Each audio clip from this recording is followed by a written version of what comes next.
Welcome to another episode of My Wake Up Call. This is the podcast where I get a taste of people and I want much more. And to our listeners, we want to deliver full meals, if not buffets, and we got another one for you today. Let me tell you about Brendan Kane. He's an out-of-the-box thinker for Fortune 500 corporations, brands, and celebrities. He thrives on helping his clients systematically engage new audiences that reward their content, their products and services, and grabs people's attention, and using his hook point formula, holds their attention and monetizes that attention. His greatest strength lies in unlocking value by transforming complexity into simplicity through tools and methods that amplify growth and enable execution. And I think you need to simplify that sentence there, Brendan. Anyway, but he started his career at Lakeshore Entertainment. He's oversaw all aspects of the company's interactive media strategy. He worked on multiple films, generated worldwide gross of $685 million, and also pioneered the first ever influencer campaign to effectively promote Crank, starring Jason Statham. And I'm mentioning that because people think that I'm a shrink. I know opera and I know all this stuff. I don't know any of that stuff. I love Jason Statham. I would love an introduction to him. I'm addicted to all his movies because of all the vicarious violence and retaliation that I get to do through him. But he's also worked with other great clients, including Taylor Swift, Rihanna, supermodel Adriana Lima, and pro skateboarder Ryan Sheckler, and also worked with companies, Disney, Fox. It just goes on and on. And he's also known for generating 1 million followers in over 100 countries in less than 30 days. And he published his best-selling book, 1 Million Followers. And Brendan, thank you. Thank you for being here. Thanks for having me. It's a pleasure to connect with you and everybody that's listening to this. The pleasure is all theirs and mine. So let me ask you, Brendan, something that I ask everybody just to sort of get us in the right direction. So you're not used to it, but my listeners are. If you were to step back and look at the through line through your career and where it's gone, and without editing it, unless you've already answered this question, if I were to ask you kind of what is your calling in life?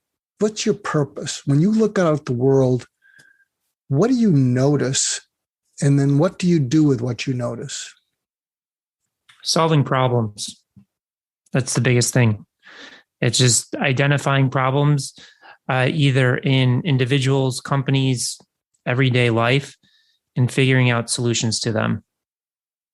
That's great. So something that I sometimes ask my guests, and I'm going to ask you, one of my mentors shared a quote with me from a playwright, Saul Bellow. And Saul Bellow said, be a first-class noticer, because when you notice something, it's different. It's more proactive than seeing, looking, or watching. So when you say you solve problems, and again, this is called My Wake Up Call. So if you have stories leading to where you are now, where you can say, you know what I noticed about problems, or maybe I noticed uniquely, I mean, it was obvious to me, but it wasn't obvious to other people.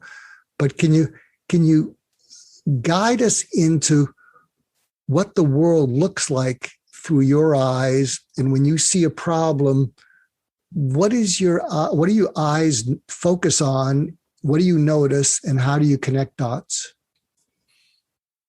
Yeah, so I'll give two examples in different contexts. So the first one is looking at, creating the first ever influencer campaign. So this was 2006, 2007, moved to LA in 2005, wanted to be a film producer, but realized whenever somebody asked you, what do you want to do? And you tell them you want to be a film producer, you can see everybody's eyes glaze over because you're just one of a million. So this is kind of the core concept of my second book, Hook Point, is like how to find ways to differentiate. Because I was like everybody else, starting at the bottom, making coffee and copies and things like that. So I had to find a way to stand out. And at the time I was working for a studio called Lakeshore Entertainment. They were kind of like a mid-level studio. So their films are ranging from like 10 to $40 or $50 million movies, which sounds like a lot of money. But when you're talking about the major studios and they're spending 100 to $300 or $400 million in a movie, including marketing, it's a huge difference. So, with any movie that you produce, I would just realize there'd be a huge sense of anxiety and stress that would come over to the office because you're investing tens of millions of dollars into a single piece of content. And then you need hundreds of millions of people to know about this single piece of content in months to have any chance of breaking even, let alone generating a profit. So seeing that problem, I knew that I needed to find a way to help them in solving that problem, helping them generate enough awareness against this single piece of content to make sure that we're maximizing the investment that went into that piece of content. So with that, in college, I had started internet companies really just to learn and experiment what it takes to be to operate a business or to create a business. Because when I showed up at film school, they teach you nothing about business, even though you're supposed to be learning to be a film producer. So at the time, I just saw that there was a huge opportunity to tap into traffic sources online, blogs and websites primarily. That's where my experience was in college, for very little cost compared to what we were spending on radio, television, and print advertising, and in some cases, no cost at all. And then there was this new thing called social media that was popping on the scene. The big player was MySpace. YouTube had just launched. And in looking at those platforms, I identified that there was people that had aggregated these huge audiences. There was no such thing as an influencer at this point in time. The term wasn't around. Nobody called it that. So I was like, well, we can tap into all of the movie blogs because the major studios were neglecting them, not paying attention to them, treating them with respect. So I crafted events and personal introductions to actors and directors, producers to tap into that traffic source. But then secondarily, what I did is I made a list of the top 100 subscribed YouTubers at the time. And I just sent them a simple message saying, hey, do you want to interview a movie star? Because again, nobody was paying attention to these people at the time. Nobody had did this. So I didn't have to pay them anything. This was free because it was an opportunity for content. It was an opportunity for a connection with them. So by doing that, we were able to tap into these people that had amassed huge audiences, which seems simplistic at this point in time because everybody talks about influencers and influencers marketing. And then also into these traffic sources so that we can effectively get our content, meaning the trailer of this piece of content that we invested tens of millions of dollars in front of all these people for little to no cost at all. So that's an example of solving a problem for a company. Now I can talk about solving a problem for an individual. So Taylor Swift, like how do you get a deal with Taylor Swift? Well, you don't go to direct. 9 times out of 10, you're dealing with somebody like that. You have to go through multiple channels. So at that point in time, I had a licensing arrangement with MTV for technology I built. And they basically said, do you want to go and try and work with Taylor Swift? At the time, she wasn't a huge global superstar, but she was on that inflection point. So I was like, sure. I'm always, especially from the executive I was dealing with at MTV, I had massive respect for in terms of his foresight and experience because he did some really amazing projects. But with that, of working with an artist, you have to go through many channels. So I had to first go meet the manager. Then I had to meet the father. Then I had to meet the mother. Then I had to meet the team of agents before you even get to her. And in each of those instances, in those meetings, each people perceive their goals, perceive their challenges and problems in different ways. So I am always going into meetings and talking as little as possible. And I try not to start the meeting by talking. I start by asking questions, simple questions. What is the biggest challenge you guys are facing today? What is the biggest problem that your business faces? What are the goals that you have? What are the team and resources that you have in place? Where do you think you're falling flat? So I can get a gauge of how they are perceiving the business, how they're perceiving the individual, in this case, Taylor Swift, to really guide me on how I can provide a solution through what I had built at the time, which was a piece of technology. In some cases, and this isn't the case with Taylor, I won't even present my solution as their solution. I may say, listen, you're better suited working with this company or this direction to guide them on the right path.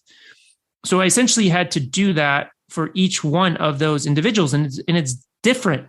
You think it would be the same, but it's not. Each person perceives it differently. And also the way that they perceive the world dictates how they communicate, down to phrases, tones, body expressions, facial expressions, all of that. So I have to also not just be present with what they're saying, but how they're saying it, so that when I do get to the point of articulating how we can support and help them, they can actually connect with the message. So through all of those meetings, I get a sense of what they believe that the challenge is and how they believe Taylor Swift perceives it. Now, I've collected all this information, but the moment you sit down in front of Taylor Swift, you have to kind of test whether everything that they've told you is actually accurate, because just because they see it in a specific way doesn't mean that she actually sees it in a specific way. So you go through that process again with them. So that's kind of how I approach all of these conversations, business, and the entire world, is I'm looking at it through that lens and intently listening to everything that's going on, both the verbal and nonverbal cues, so that I can get to the bottom of who this person is, how they perceive the world, and what is the best way that I can support them.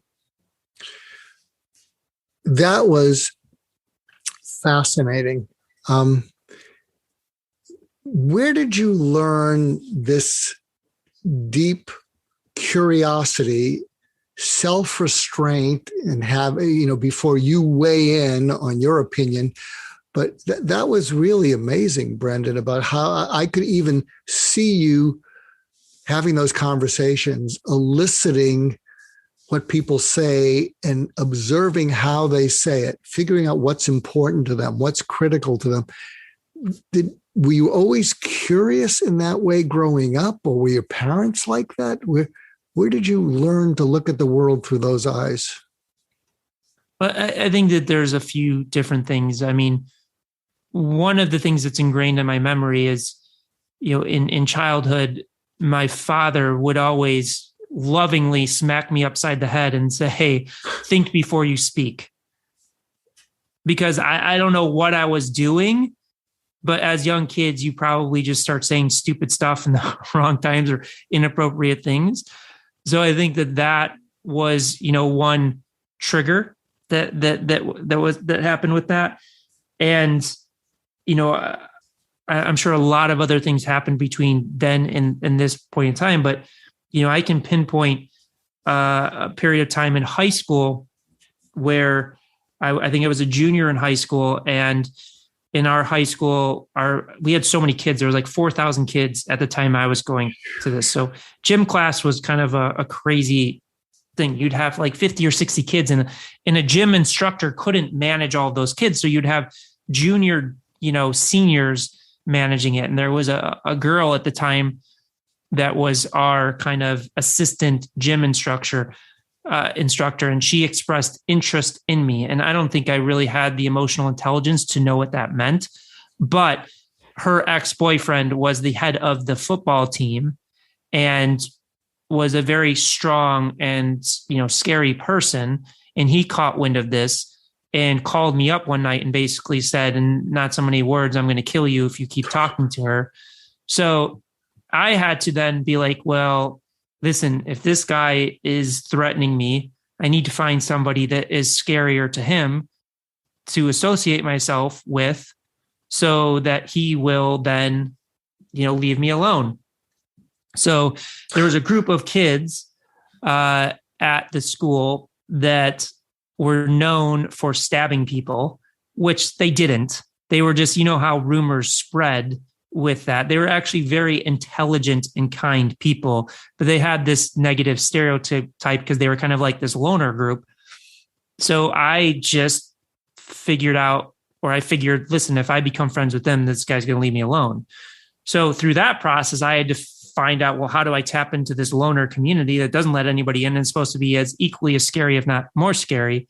And I had to go through that process of figuring it out. And, I failed first grade. So I was older than other people, and thus I could drive to school.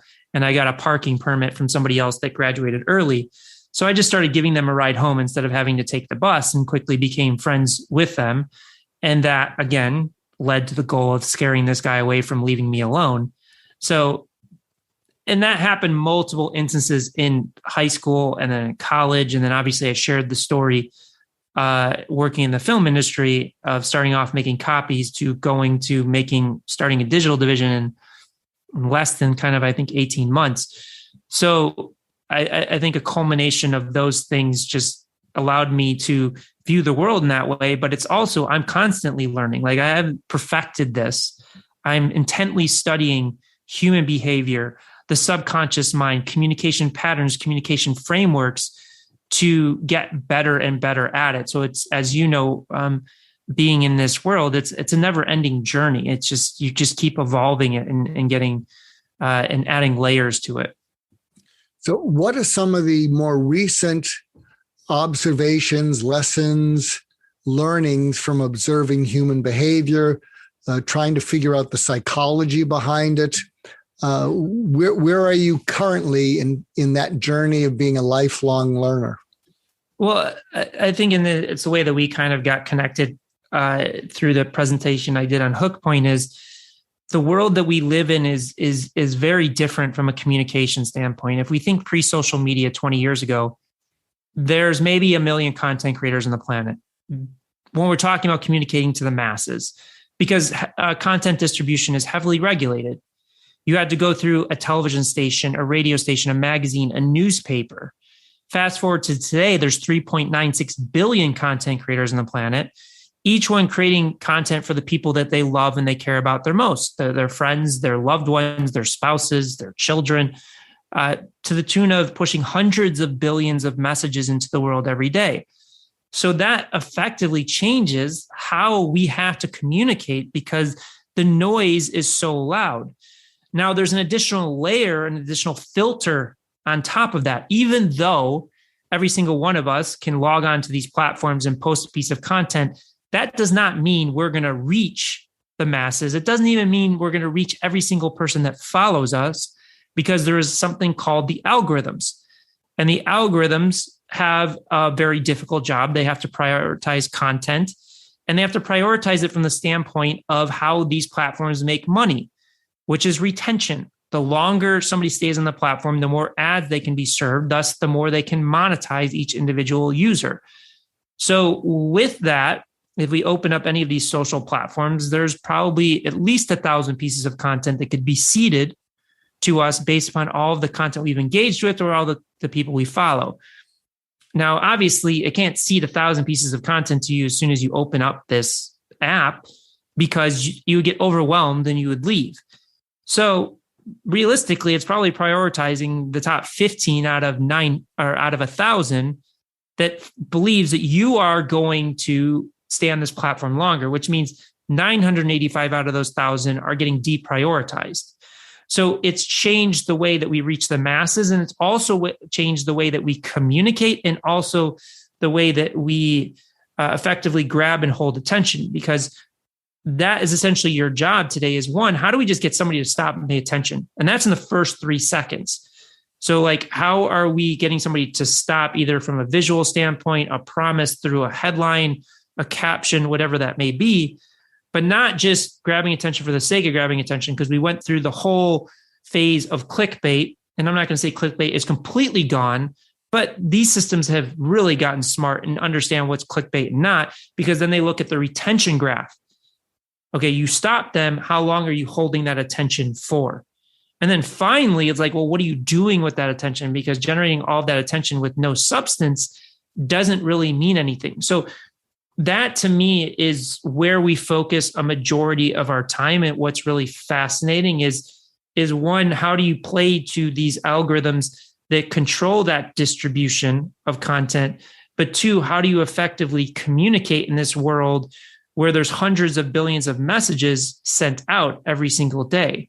It fundamentally changes how you structure messages from the beginning all the way to the end of it. So can you offer some insights or your current insights into how do you grab attention and how do you cause retention? What are some of your most current insights into the human psyche that causes them to do that? Well, the first place that you have to start is identifying the patterns.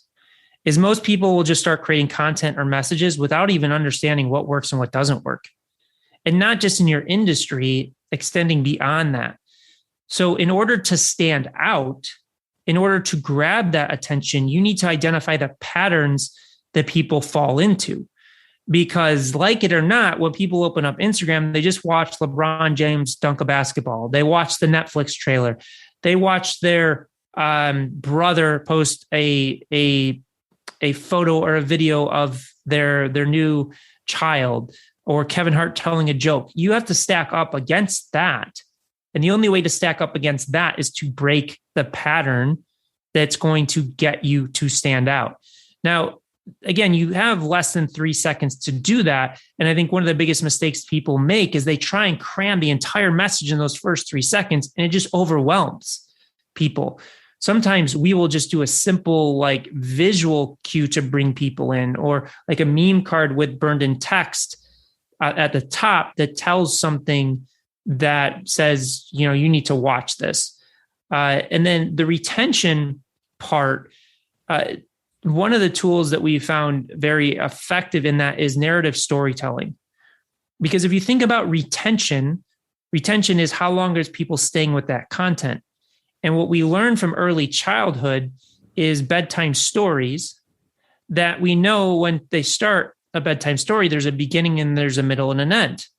And then that continues on in adult life with television, with movies, typically, unless the content is not structured properly or well put together, we want to see what happens at the end. So if you start something from a story base, people want to see what happens at the end of that story, and thus it increases the overall retention of people sticking with that piece of content. Do you know how amazing your mind is? I just kind of figure this stuff out. I don't really look at it in those terms. No. It's I am mesmerized because I'm tracking with you and I'm doing my best to look at the world, and I'm seeing what you're noticing, and you're telling a story without knowing it, but you're telling a story about how you perceive the world, what you notice, how you stack it up, how you line it up, how you connect dots. But I am mesmerized by just, and to you, it's following a pattern. It's natural. It's I guess this word they don't use anymore, but you really have kind of grokked human behavior and psychology. And wow. Well, it's for me, it's like, I didn't go to MIT. I didn't go to Harvard. I was never the smartest kid. I don't think I'm, even smart. What I do is I have to break things down into its simplest form so I can understand it. And then because I have to go through that process, it doesn't come easy to me. Then I can articulate it and teach it to other people versus, and this is one of the areas that we excel in, is you find people that are wicked smart, rocket scientists, doctors, psychologists, but it either comes so naturally to them or they've been doing it for so long that it's hard for them to really break it down into the simplest form that the other people can fully understand. And that's becoming more and more important for the world that we live ourselves in, because you have less time to articulate that vision to people, to get them to buy in. But more importantly, the retention of the information, and I shouldn't use the word retention because that's probably confusing retention with holding the attention, but more importantly, for them to remember what you have just expressed to them needs to be broken down into its simplest form. So like one of my favorite books of all time is How to Win Friends and Influence People. And it's because Dale Carnegie did such an amazing job of breaking these concepts down into the simplest forms, these effective stories, that it really resonates and you remember it, versus there's probably people that are 100 times smarter than Dale Carnegie that know it from a neuroscience level. They could have no chance of teaching it to somebody and distilling it down to a book where people can really wrap their head around it. So what we often work with is it's not the content, it's the context of how you wrap it. So that's, again, just going back in a long-winded way, is my personal process is I need to break it down into its simplest form so that I can understand it, I can believe in it, process it, and that allows me to effectively share it with people like you and your audience. Is there any person you would like to meet, or any company that you haven't yet met that you would like to be able to get to know, but help them get their message out? It's an interesting question. And I was having, and I've had this conversation multiple times, is like, yeah, it'd be interesting to meet like an Elon Musk or a Tim Cook or something like that. And could I get to those people? Yeah. Like I know how to get to anybody. That's not the problem. And I'm not saying that from an ego perspective. It's just, I won't take a meeting unless I fundamentally believe there's something that I can help with. Because going back to those examples is like, that's how I enter any conversation. Even on a personal level, I want to understand who this person is, what their problems, what their challenges are. So is there a person or a company? I would say no. But I would say that there's an interesting thing going on in the world, in that there's so many people that are trying to have a positive influence in the world, positive impact, whether it's a non-for-profit or a charity. And oftentimes those individuals that are so passionate about having a positive impact, either on a nonprofit level or a profit level, are struggling to succeed with their messages because they're constructing it wrong. So we have broken communication down to a mathematical formula, in that there's 6 different ways that people perceive the world. And we have access to all 6, but we have our strengths and we have our weaknesses. And the way that we perceive the world then dictates the way that messages need to be contextualized for it to resonate with us, and also the way that we communicate. So, the largest percentage of the population is feeling based. It's 30%. So those people are all about how it makes them feel, a message, a product, a service, a mission. There's 25%, the second largest, that's facts based. It's data, it's logic, it's who, what, when, where, why. It has to make sense to them. 20% is fun and humor. It needs to be fun, engaging, exciting, or make us laugh in some way. 10% is values and opinions. Do I believe? I'm committed to this. Do I trust this?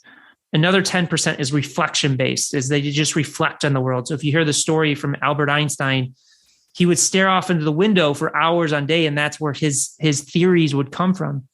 And then 5% is action based. They don't think, they don't feel, they don't believe, they just go. So if you've ever seen Mission Impossible and Tom Cruise, he's running the entire movie.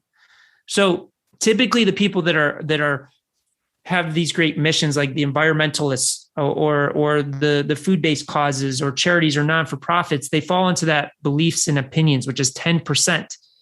And they struggle because they will typically use directive language. You should do this. You should not do this. I believe this. You need to be committed to this. Now, to the people, and we talk about the big 3, feelings, facts, and fun, which is 75% of the population, completely disconnects, because we don't see the world in that way. So it's sometimes like I see like these amazing people or amazing organizations trying to do things, and you just want to shake them and say, listen, you're communicating in the wrong way. It's not that your message isn't strong. It's not that you're not doing good. It's just that you need to understand that most of the people, 90% of the population, do not communicate in that same way. Wow. With things like, I don't want to get political, but I could see your approach to things and the current dilemma about people not taking vaccinations. Yeah. I mean, I would think that you would be of great service to, because the people trying to get other people to accept vaccination, it's not working, and they're often triggering an opposite kind of reaction. But I would think that you could be of enormous help to people trying to get certain messages across. Oh, 100%. Like, and I'm not going to say I'm pro or con for vaccination because, like, I don't want to get political, but a lot of that communication about vaccinations, especially in the States, is coming from a beliefs and opinion. Mm-hmm. You know, you need to get a vaccination because if you're not, you're a bad person because you're increasing the likelihood that this other person is going to get infected and you're causing the whole country to buckle. So if you don't do this, you're a bad person. At a very high level, that's the communication that's happening. Now, there is some facts and logic that's going around about releasing data and trying to scare people with Delta variants and increases in numbers like that. But if I was creating an ad for vaccination, you know, I would construct it much more differently. And again, I'm saying this from an example. I'm not saying that I'm pro or against vaccination because I just want this to be as an example for people to kind of use to understand how to get their message across. But if I was at a very high level creating an ad for vaccination, I would say, you know, we really feel that if you get a vaccination today, you know, when it comes to holiday season, you're going to feel so much better and safer because you'll be able to be around your family in the most important time of the year. So just imagine being around the fireplace with your family at ease so we can get out of this situation that we were in. And in addition, you know, if we all get vaccinated, or a vast majority of us, the economy is going to grow. It's going to be more effective. Look at this data over here that just shows how much devastation has happened to the economy. And if we all do our part, look at what it's going to do for the stock market. Look at what it's going to do for your investments. It's just the right decision based upon the numbers that we're seeing here today. In addition, we don't want to be locked in our houses because that just sucks. We want to be going out to the bars. We want to be having crazy parties and get back to normal life. So will you please check out the local center about getting information about vaccination? So that's a long-winded way, and it's very rough, but the way that I started was feelings-based. How is it going to make you feel to get vaccinated? Not like what it's going to feel when you get the shot, but what does that mean for your life? Data and facts about how it can impact you financially or getting the economy back on track. And then fun. This is getting us back to normal. And then the last part is I did not use the directive channel. I did not say, go get your vaccination because that would destroy all the work we just did. All I'm saying is, will you go check out some information about getting a vaccination? So just putting that request out there so that they don't feel like they're being told what to do, because 85% of the population hates to be told what to do. And there's essentially a transference experience that goes to early childhood from a teacher, a parent, a loved one saying, you can't do this, you can't do that. And it just triggers an adverse reaction to a message if you go in that way. That makes so much sense because, and I'm resonating with it because when you tell people what to do and they have to do something, it does go back to their early childhood experience of being told what to do and resenting it. And so how can you set it up where you create the space where they get to choose to do what you'd like them to do? And how can you be sensitive to make sure you stay away from directives which might cause them to arch their back, even if they agree with it? And I love that. I'll share something with you. I wonder what your take would be, because these are often conversations. So I mentioned earlier something called Michelangelo mindset. And there's something we've developed called Michelangelo mediation. How do you mediate conflicts? And the whole approach to it, and I'd welcome your input, what you thought about it, is when we go into parties that are in conflict, we have them agree on what are three important conflicts that they need to resolve, but they can't get into them without having an argument. So we gain agreement on things they can't agree on. But the way we move into it along the lines of what you're saying, we say, would you agree that as long as people are talking to and with each other, they can move towards a solution? But as soon as someone talks over, at, or down to another person, the moving towards a solution stops, because if you're talking over, at, or down, the other person arches their back. And even if they agree with you, they're going to push back. So Michelangelo mediation, as in freeing the statue of David inside a piece of marble, is we go in and we say, look, we don't understand your technical expertise in the problems you have problems about, but we're going to select things you can't resolve without an argument. And we're just going to notice if you're talking to and with each other. And as long as you're talking to and with each other, we'll be fine. But as soon as someone talks over, at, or down to another person, we do a timeout. We pull that person aside, find out what's going on, and maybe coach them on how to present what they're trying to present. And that whatever they're presenting needs to be fair, reasonable, and realistic to the other people. Because if they're pushing something that the other people feel is unfair, unreasonable, and unrealistic, the other people are going to push back. But the whole idea is, a la Michelangelo, is that we believe that there is a resolution that can be had inside a conflict, but it's going to require people talking to and with each other instead of over, at, or down to each other. So does that make any sense to you? Yeah, it makes a lot of sense. I think that there's a lot of different layers there. The way that we approach that is first fundamentally understanding the way that somebody perceives the world. So if you have a feelings-based person and a beliefs and opinion-based person, you could be saying the same thing and in agreement, but the messages just aren't there. So understanding how this person perceives the world and this person, and just changing a few languages, and it's super, super simple as an experiment, is just listen to the words that people say. Like you say the word think, I say the word think, because we're both kind of that base of logic. But if we get into a conversation of somebody saying, I feel, and they keep using the word feel, or I believe, or my opinion, just start using those words back to them. And that's a super simple way to bridge that gap.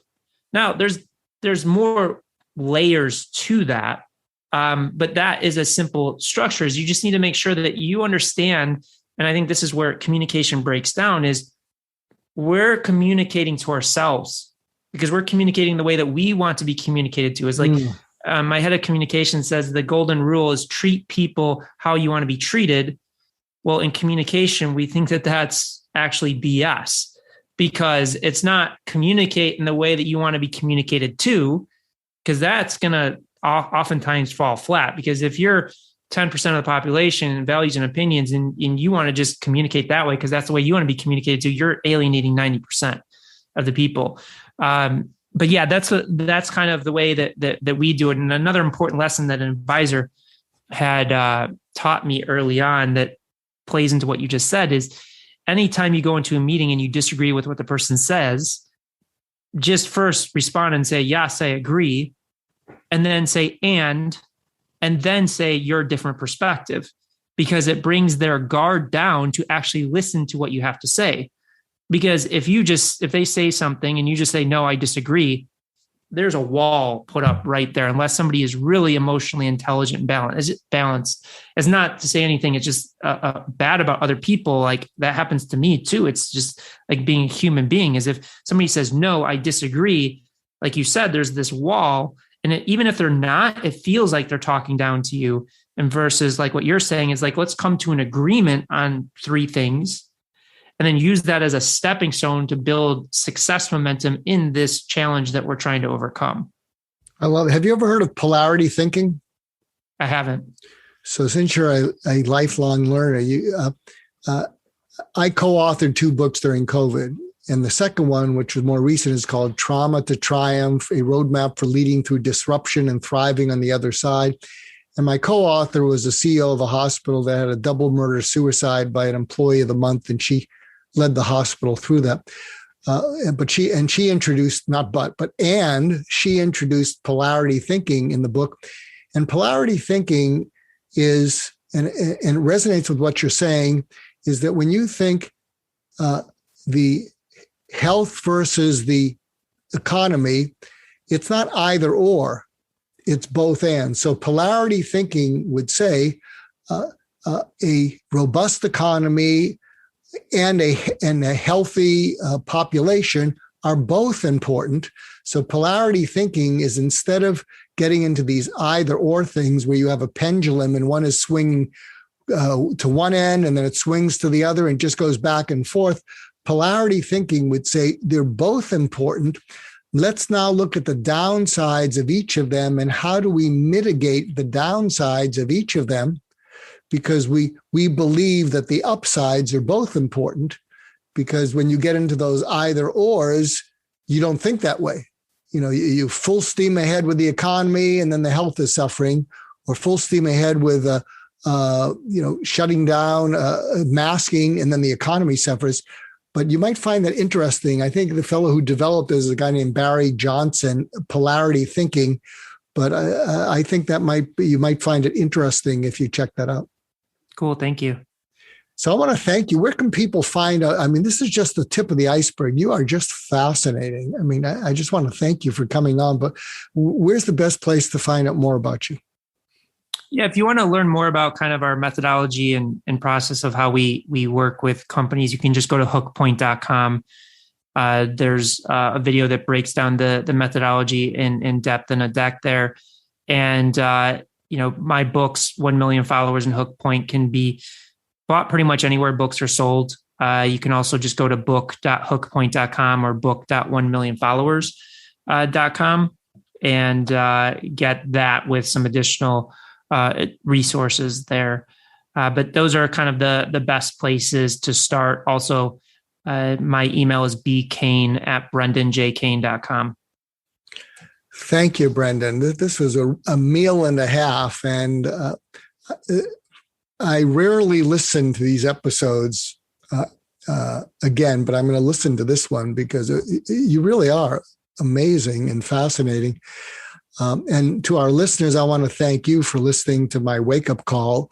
If this didn't wake you up, stop listening to our podcast, because this woke the heck out of me, and I'm fully awake, and I'm really excited because I'm going to be a guest on a podcast in about a half an hour, and I can hardly wait to find out what we talk about because you've so inspired me. So thanks to everyone, and thank you, Brendan, and please share the podcasts, write reviews on Apple Podcasts. That helps us to find out what's on your mind and what you want to hear more of.